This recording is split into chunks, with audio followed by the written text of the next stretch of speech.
would you possibly forgive somebody who would kill or maim in the name of white supremacy? Those are people who are irredeemable. That is me in 1994, looking very much like somebody who is a terrorist. For anyone who hasn't seen the story, An American Terrorist, the story was about a white supremacist named Christian Picciolini, who was radicalized when he was 14 years old, and by the age of 16 became the head of the Chicago area skinheads. So at the age of 16, what was your job? To recruit people, and I convinced people to commit acts of violence. I would say to Chris, you've been brainwashed. There's no such thing as white supremacy. You're not better than someone else because of your color. That's nonsense. Johnny Holmes was the head of security for Eisenhower High School, and that job traditionally is associated with someone who's tough and puts up with no crap. I always had a lot of animosity for Mr. Holmes. Because of that, I was, I think, extra aggressive towards him. When we contacted Christian about Mr. Holmes, unbeknownst to us, they had not spoken in 20 years, but then when Christian reached out to him, they reconnected. What happened that got you sent to the principal's office here? Picciolini got into a fight with a student for really no other reason than Christian was angry and the student was black. Well, I was punching him in the face while he was on the ground, and I was choking him, and that's when all hell breaks loose, and they bring him back to the principal's office, and Mr. Holmes is there, and things get out of hand. And I was having some very, very heated words with the dean, who was an African-American female. What did you say? I think, I certainly used the N-word a lot. It's very difficult if you're Christian to tell that story about what happened, and he was a little hesitant to tell it, and Mr. Holmes wasn't putting up with that. He needed to come clean on camera. Say it, Chris. I called her a nigger bitch, I think, and I also, when Mr. Holmes joined, I also said that I'd hoped that I could see the day when there were niggers hanging from every telephone pole in Blue Island. You could see in that moment where shame and embarrassment over what he had done so many years earlier was so present in the room. It was the first time they had ever talked about that incident, blow by blow. They went through the incident together and talked about what happened, and Mr. Holmes held him accountable for what he did. I thought, wow, Chris has it bad. He has it bad. And he started to poke me in my chest like this, and I took him down, and I restrained him, had him call the police, and I had him in a full Nelson, restrained on the floor. Sometimes you just have to reach out and snatch a kid to get his attention. When did you two encounter each other again after you had left high school? It was in 1999, and I bumped into Mr. Holmes. And the conversation that we had was very uncomfortable for me because I didn't know what to say. I couldn't think of anything to say, but I'm sorry. And that conversation changed my life. They were done speaking. They looked into each other's eyes, and it was Mr. Holmes led the hug just by a fraction of a second, and then they embraced. Thank you. You're welcome. I think most people would think of what he said to you as unforgivable. Was it easy for you to forgive him?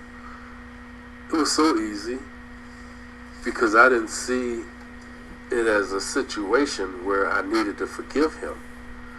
When that happened, when he had us hanging from every light pole in Blue Island, when that happened, I saw Chris as a punk teenager wet behind the ear who had been brainwashed. I was above that nonsense. I was a mature adult with 5 kids of my own. I want to see all the kids succeed. And so Chris didn't know what he was doing. He thought he knew. So I didn't hate him. What did forgiveness mean to you? Well, not only was it forgiveness from somebody I'd hurt, but it was also forgiveness for myself. He taught me that I had to forgive myself for what I had done, and continue to use that knowledge to help other people. Mr. Holmes told him, you can't stop with forgiveness, you need to go tell your story. One thing that we don't do in this country is admit that we have a domestic terrorism problem. And that's the reason now that Christian is consulting with law enforcement agencies all around the world and counseling individuals who are hoping or trying to get out of the movement. I'm pretty sure that he would not have had the will to reach out to others if he hadn't been accepted by Mr. Holmes. Now, when I saw this, it really made me sad, but I knew what to expect by the title, Finding Forgiveness for a Racist.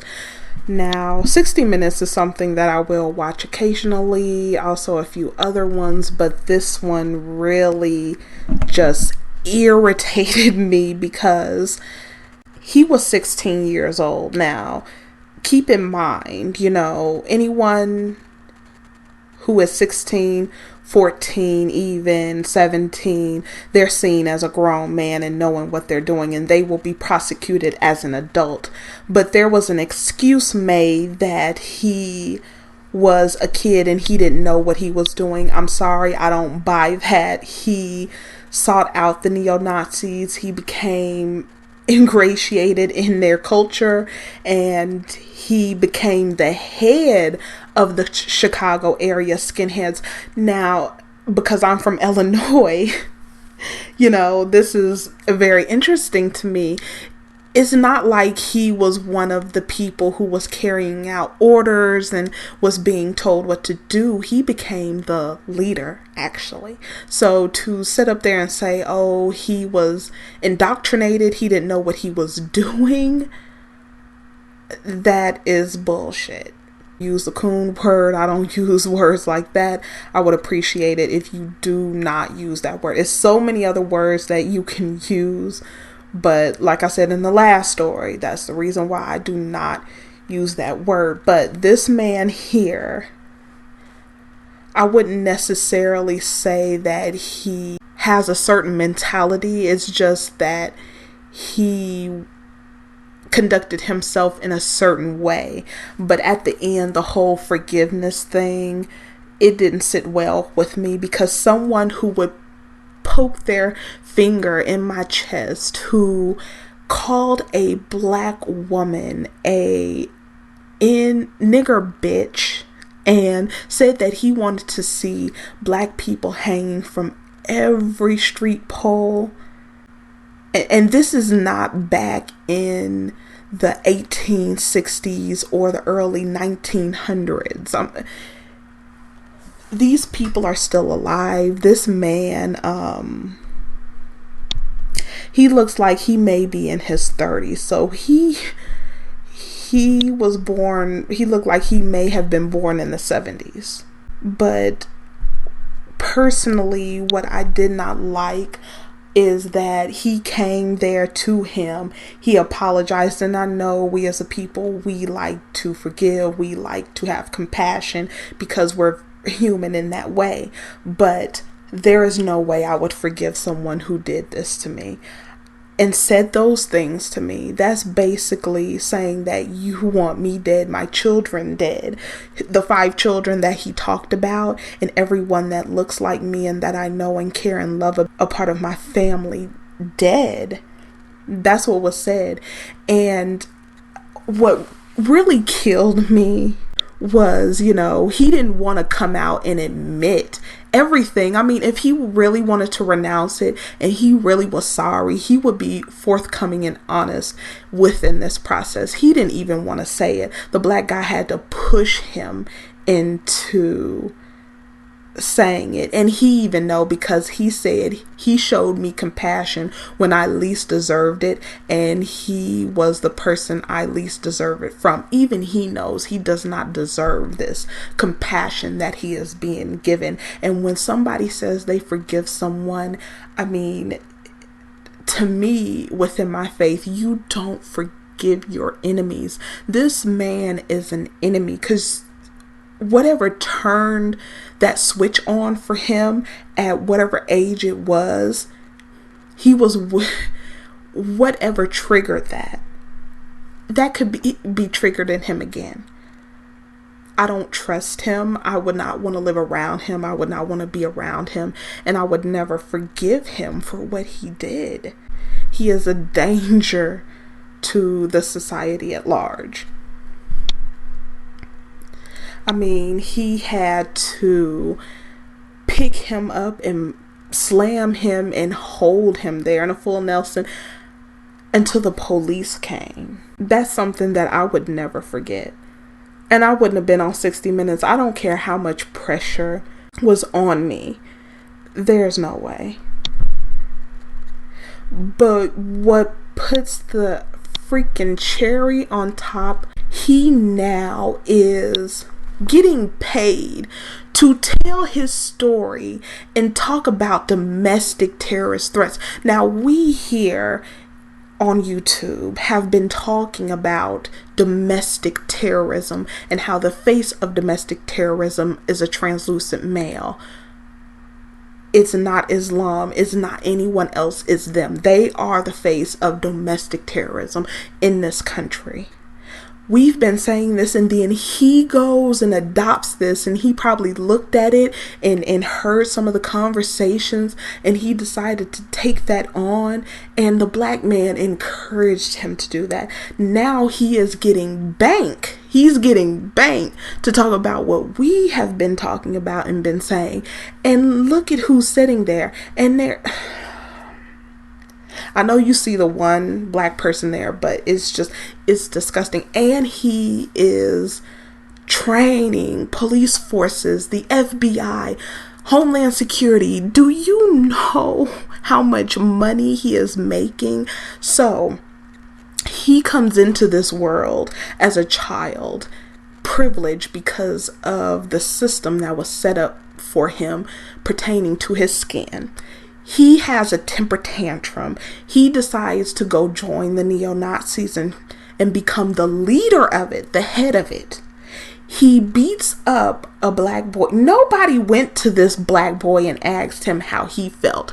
Nobody went to the black woman and asked her how she felt even. The people that really deserved an apology was the woman and the boy who got beat up and attacked for no reason. But nobody thought to contact them at all. They just wanted to tell this feel-good fucking story about this white supremacist. And like I said, once a white supremacist, always a white supremacist. But want to tell this story about him and humanize him. I mean, he's going to the UN talking about this, the conventions in Geneva. He is getting money from being a domestic terrorist and telling about what he did as a domestic terrorist. I mean, you can't make this shit up.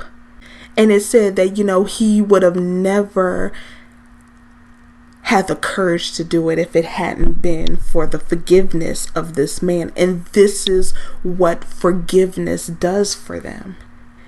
It gives them, he forgave him for his actions, and then since you want to forgive your enemy, now he's going to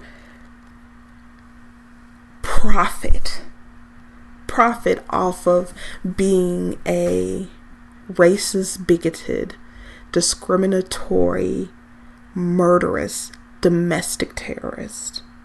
I'll go ahead and leave this article in the description box. Let me know what you think about this fuckery, and I will see you in the next one.